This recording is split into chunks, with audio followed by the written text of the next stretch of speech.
Causons Couture, un podcast créatif pour parler de nos garde-robes faites à la main et pour découvrir la communauté couture avec des interviews de ses personnalités, ses entrepreneurs et acteurs qui nous inspirent. Bienvenue, aujourd'hui c'est assez exceptionnel, je suis en direct avec Marie. Bonjour Marie. Bonjour. Nous sommes dans ta mercerie, la merveilleuse mercerie à Angers. J'ai voulu te rencontrer pour parler un petit peu de cette nouvelle boutique que tu as ouverte cet été. Est-ce que tu peux nous en dire un petit peu plus sur cette boutique et sur toi surtout ? Alors, j'ai ouvert la merveilleuse mercerie à Angers mi-juillet, donc ça fait 3 mois et demi. Alors le concept, c'est que c'est une mercerie créative, donc on essaye de dépoussiérer un peu l'image de la mercerie traditionnelle. Donc je vends plein de choses un peu créatives justement, autour de l'art du fil, et je vends aussi des tissus, voilà. D'accord. Comment est-ce que l'idée t'est venue d'ouvrir cette boutique? Eh ben écoute, moi j'ai commencé par un master, j'ai fait une école de commerce. J'étais déjà spécialisée dans la mode, mais je savais pas coudre du tout. Alors après quelques expériences professionnelles, je me suis aperçue que c'était pas du tout ce que je voulais faire. Et j'ai fait un CAP vêtements flous, ça s'appelle, au Greta à Cholet, donc une formation pour adultes, en 2018. D'accord. Voilà, et avant j'avais pas trop touché à une machine à coudre, mais j'avais toujours eu envie. En plus, ma grand-mère savait très bien coudre, ma maman est tapissier, donc elle refait les fauteuils. Donc moi j'ai toujours été dans l'univers du tissu, et ça m'avait vraiment toujours attirée, et voilà, donc j'ai fait ce CAP. Et je me suis rendu compte que quand même être couturière, en plus ce CAP prépare à être couturière en industrie, c'était pas vraiment ce que je voulais faire. Et j'ai une copine nantaise qui justement était dans ce CAP, qui m'a emmenée justement voir, il y a plein de merceries en fait dans sa ville, des merceries un petit peu qui changent avec des tissus sympas, voilà, et originaux. Et je me suis dit mince, c'est trop dommage, pourquoi j'ai pas ça à Angers ? Parce que c'est vrai que j'étais un petit peu frustrée de l'offre qu'il peut y avoir à Angers. Et je me suis dit ça combine complètement mes deux formations. Donc allons-y. Voilà.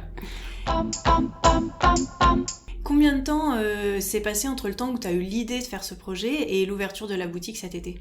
Même pas un an. Tu vois, j'ai commencé à y penser à la fin de mon CAP, donc novembre 2018, on va dire.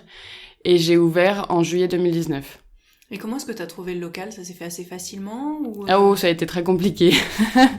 Ça a été compliqué parce qu'à la base, je devais être dans un autre local. En fait, il y a des agences immobilières qui sont spécialisées pour les pros, dans les locaux pros. Et en fait, j'ai eu un problème avec le propriétaire du local où je devais aller. Et en fait, je me suis promenée dans la rue Toussaint, c'est une rue qui est assez passante Donc c'est la rue dans laquelle on est aujourd'hui. Voilà. Et j'ai vu ce local qui était à louer.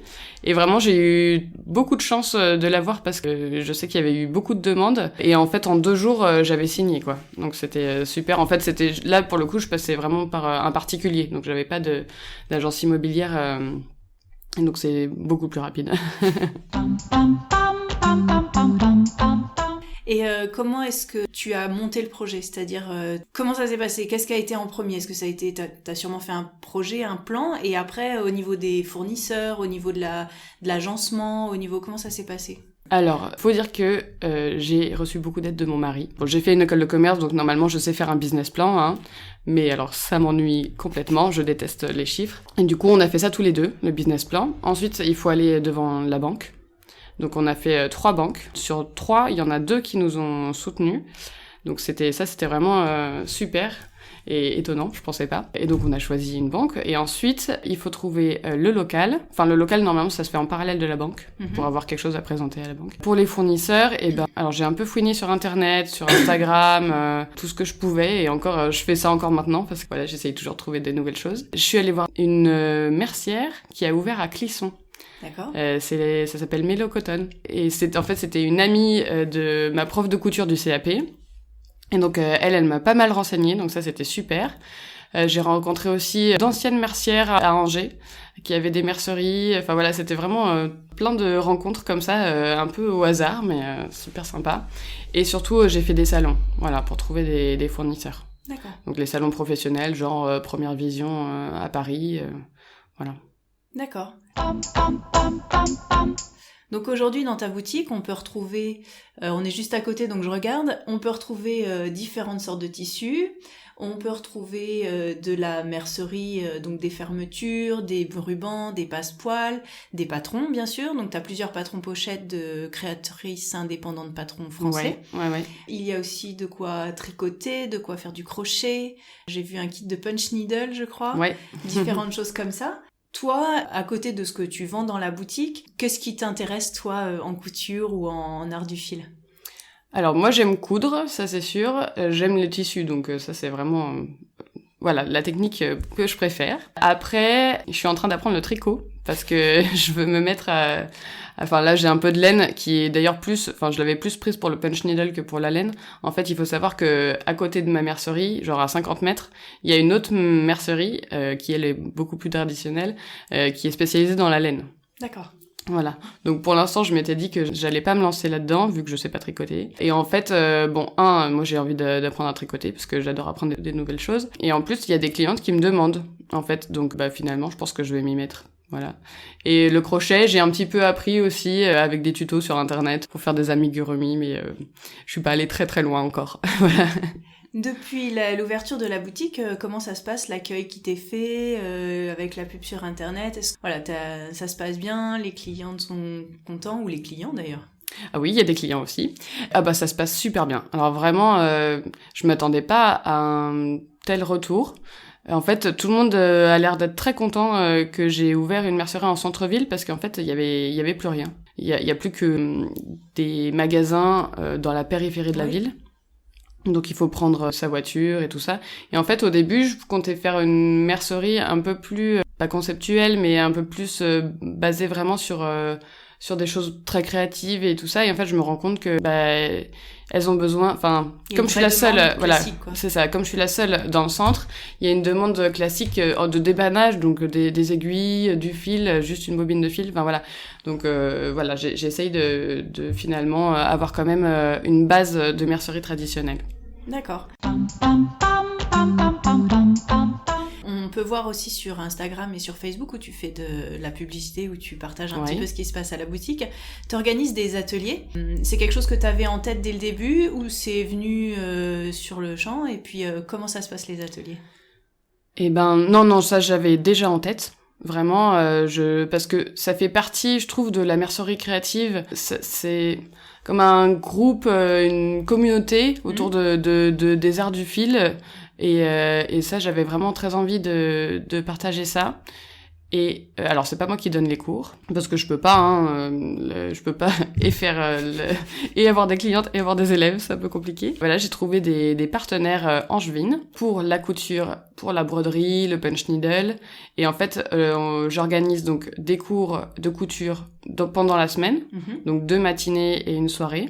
Et il y a aussi des ateliers qui sont le samedi, qui sont vraiment plus thématiques et plus du coup variés, pas que de la couture, donc de la broderie, du punch needle. Là, je vais essayer de mettre en place une initiation tricot, auquel il faudrait que je participe d'ailleurs, parce que bon, voilà.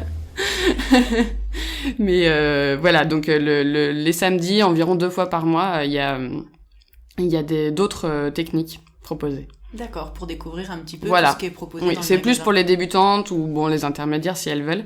Voilà, pour découvrir d'autres choses. D'accord.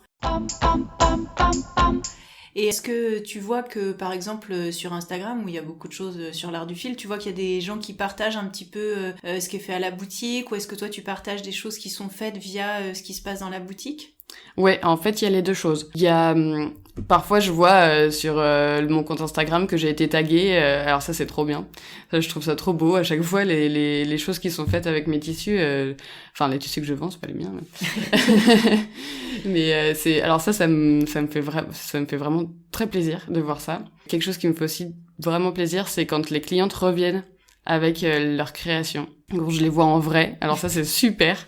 Et du coup en général elles coupent pas une petite photo, voilà. Et puis je pense que, en fait je publie de temps en temps justement des clientes qui sont revenues avec les tissus et les robes qu'elles se sont faites, ou les blouses, les jupes. Et c'est vraiment trop génial. Pourquoi est-ce que tu t'es installée à Angers? Moi je suis angevine tout simplement. Je suis arrivée à Angers en CM1, donc Et puis j'étais revenue à Angers parce que mon mari était retourné là-bas parce qu'il était à l'étranger, puis il est revenu. Et puis finalement, lui, il travaillait à Angers. En plus, il y avait une demande à Angers. Enfin, je trouvais que ça manquait en fait dans le centre. Oui, les deux se combinaient bien. Le exactement. fait que tu sois d'ici et le fait qu'il n'y ait pas ici une offre. Ouais, exactement. Ouais. Tu travailles avec des personnes qui viennent donner les cours.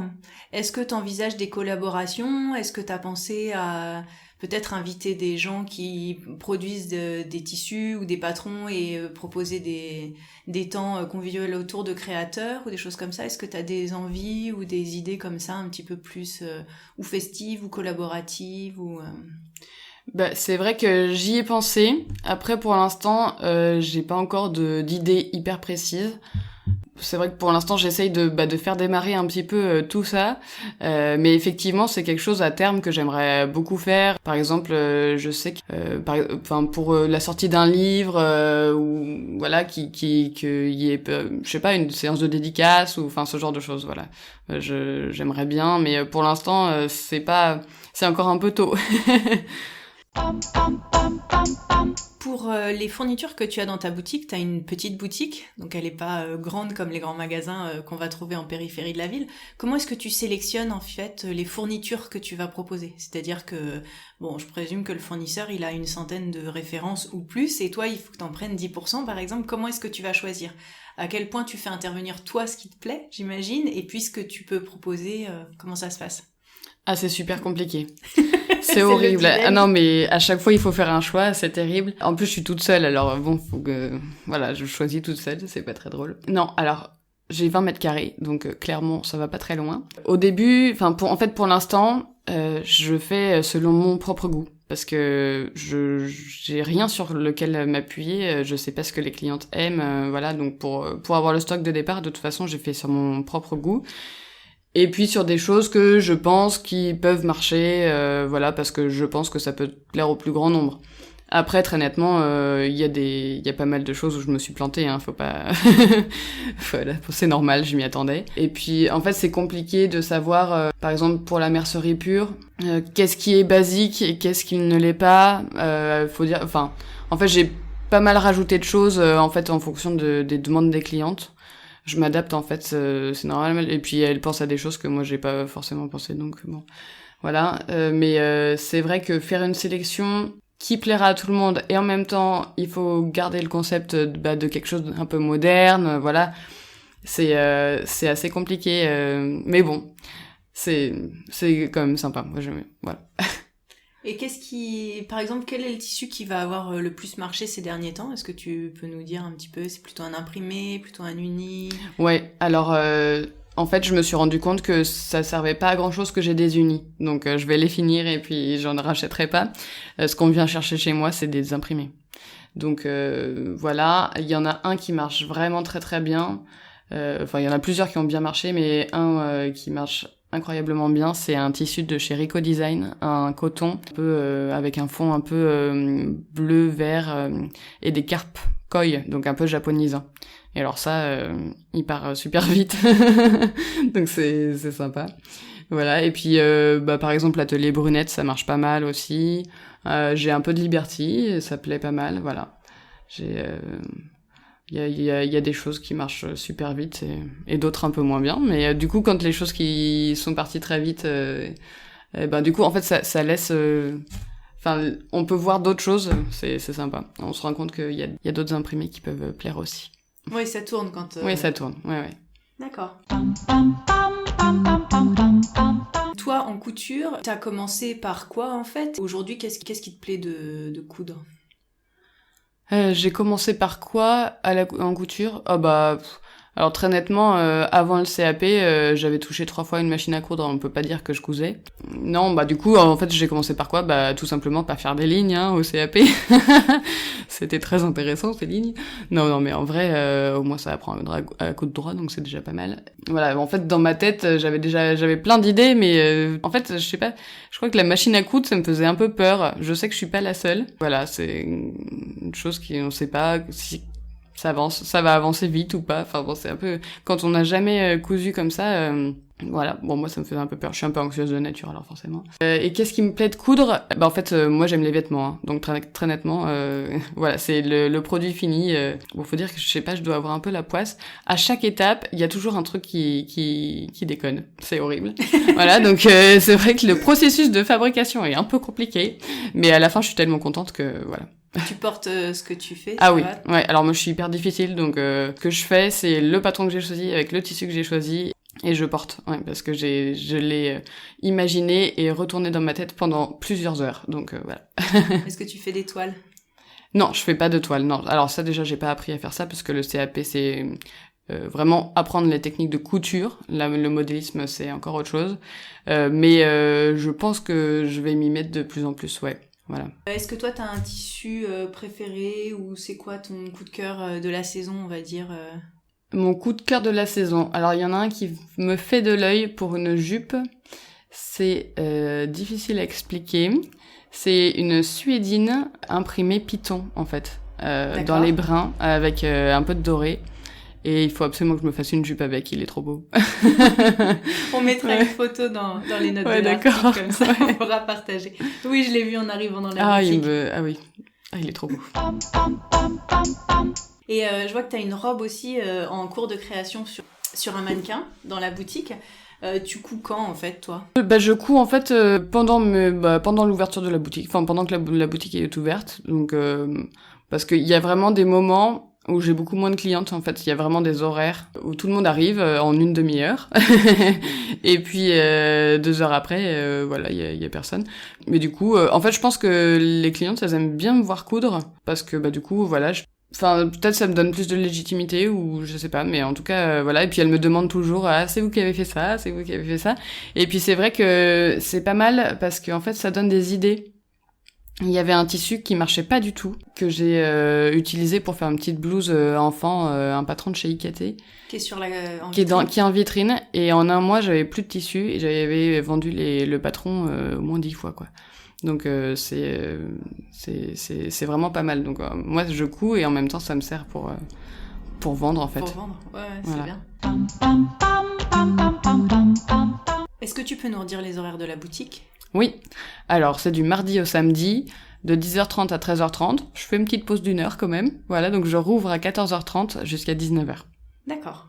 Pour te retrouver en fait, tu es rue Toussaint ? Voilà, au numéro 17. Juste à côté de la pizzeria, si ça parle à quelques-unes. Et on peut te retrouver aussi sur Facebook et Instagram ? Oui, donc j'ai une page Facebook qui s'appelle tout simplement La Merveilleuse Mercerie.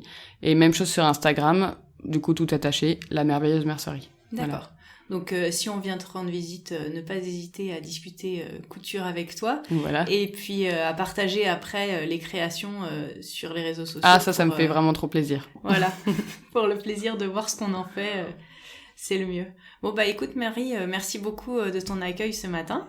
Merci à toi. D'avoir pris le temps de parler un petit peu de ce chouette projet. Et en effet, je pense que sur Angers, ça manquait quand on voit tout ce qui se passe à Nantes, qui est pas très loin de chez nous. Ouais. On a l'œil et on se dit c'est dommage, il n'y avait pas ça sur Angers, donc tu l'as fait. Merci beaucoup. C'est vraiment une chouette boutique. Moi j'étais déjà venue et c'est vrai que c'est très agréable. Donc longue vie à la merveilleuse mercerie. Et puis, merci beaucoup. Moi aussi j'espère que ça va durer le plus longtemps possible. Très bien. Et bienvenue à tout le monde ici et puis à bientôt.